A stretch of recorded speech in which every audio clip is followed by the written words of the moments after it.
سوال یہ ہے کہ وقف کے بعد جو سرکار بات کرتی رہی ہے، اتراکھنڈ میں تو یو سی سی آ ہی گیا، دیش بھر میں یو سی سی کی بات کر رہی ہے سرکار کہ بھائی ہم لائیں گے، اور کئی راجیہ کہنے لگے ہیں کہ ہم بھی یو سی سی لاگو کریں گے اتراکھنڈ کی طرح۔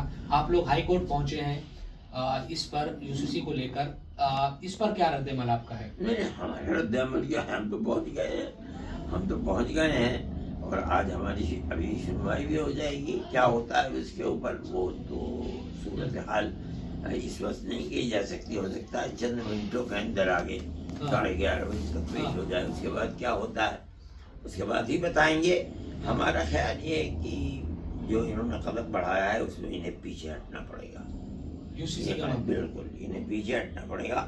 یہ تو یکساں سول کوڈ کا مطلب، یونیفارم سول کوڈ کا مطلب کہ پورے ملک کے اندر چاہے کوئی بھی برادری ہو، چاہے کوئی بھی فرقہ ہو، چاہے کسی بھی مذہب کے ماننے والے ہوں، تمام مذاہب کے اپنے طریقے سب کل عدم کر دیے جائیں گے، کوئی باقی نہیں رہے گا، صرف گورنمنٹ جو بنائے گا وہی باقی رہے گا۔ یہ اس طریقے کا یونیفارم سول کوڈ نہیں ہے، انہوں نے اس کے اندر سے قبائلوں کو الگ کر دیا ہے۔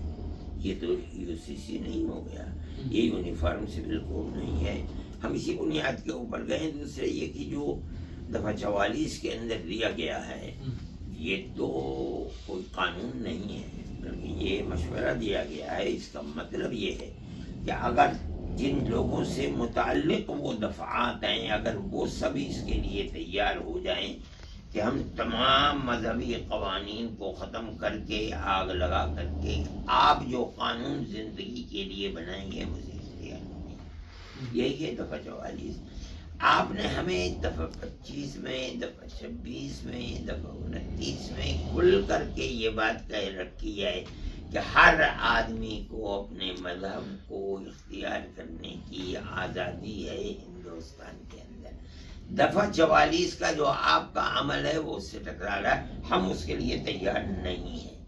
اگر ہم تیار ہو جائیں کہ ٹھیک ہے آپ اس کو ختم کر کے اپنے کسی قانون کو لے کر کے آ جائیے اور طریقہ کار کو، بہت اچھی بات ہے، لیکن مسلمان تیار نہیں ہے۔ 20 کروڑ مسلمان تیار نہیں ہے، سکھ تیار نہیں ہے، دلت کہتا ہے ہم ہندو نہیں ہیں، ہمارا مذہب ہے، ہم نہیں تیار ہیں۔ مان لیجئے وہ تیار ہو بھی جائے، اگر ملک میں 20 کروڑ نہیں 5 ہی کروڑ مسلمان ہوتا اور وہ تیار نہیں تھا تو قانون یہ کہتا ہے کہ دفعہ 25، 29 اور 26 کو آپ آگ نہیں لگا سکتے۔ جب تک وہ دفعہ موجود ہے آپ کا کوئی بھی عمل، اس کا مطلب یہ ہے کہ آپ ہندوستان کے آئین کو برباد کرنا چاہتے ہیں۔ ہندوستان کے اندر یہ آئین جس کے اندر سیکولرزم ہے، جمعیت علماء اس کو لے کر کے آئی ہے۔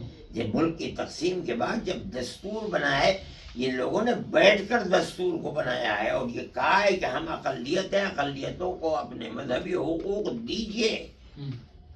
شریف لوگ تھے، ان لوگوں کے ساتھ کام کیے ہوئے تھے 50 سال سے ملک کی آزادی کے لیے، رات دن کا اٹھنا بیٹھنا تھا، انہوں نے اس کو قبول کیا اور یہ حقوق آئے ہیں۔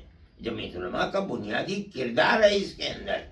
کیسے ہو سکتا ہے کہ اس کردار کو ختم کر دیا جائے؟ ہم تو اپنی جگہ کے اوپر ہیں، ہم کورٹ میں گئے اور ہمیں یقین ہے کہ جب تک یہ دستور کی دفعات موجود ہیں 25، 26، 29 دستور اپنی جگہ کے اوپر رہے گا، ختم نہیں ہو سکتا۔ سرکار یہ کہتی ہے چاہے وقف کا معاملہ ہو یا پھر یو سی سی کا معاملہ کہ ہم بھلائی کے لیے کام کر رہے ہیں۔ آپ ہماری آنکھ میں دھول جھونک رہے ہیں، بھلائی کے لیے نہیں۔ آپ ہماری انفرادیت اور ہماری مذہبیت کو آگ لگانے کے لیے کر رہے ہیں، آپ بھلائی کے لیے نہیں کر رہے ہیں۔ آپ کے کہنے سے کیا ہوتا ہے؟ آپ اس کو بھلائی سے تعبیر کیجئے۔ میں تو یہ کہتا ہوں کہ آپ اس کے پٹھو ہیں اگر بھلائی کہتے ہیں، یہ بھلائی ہے؟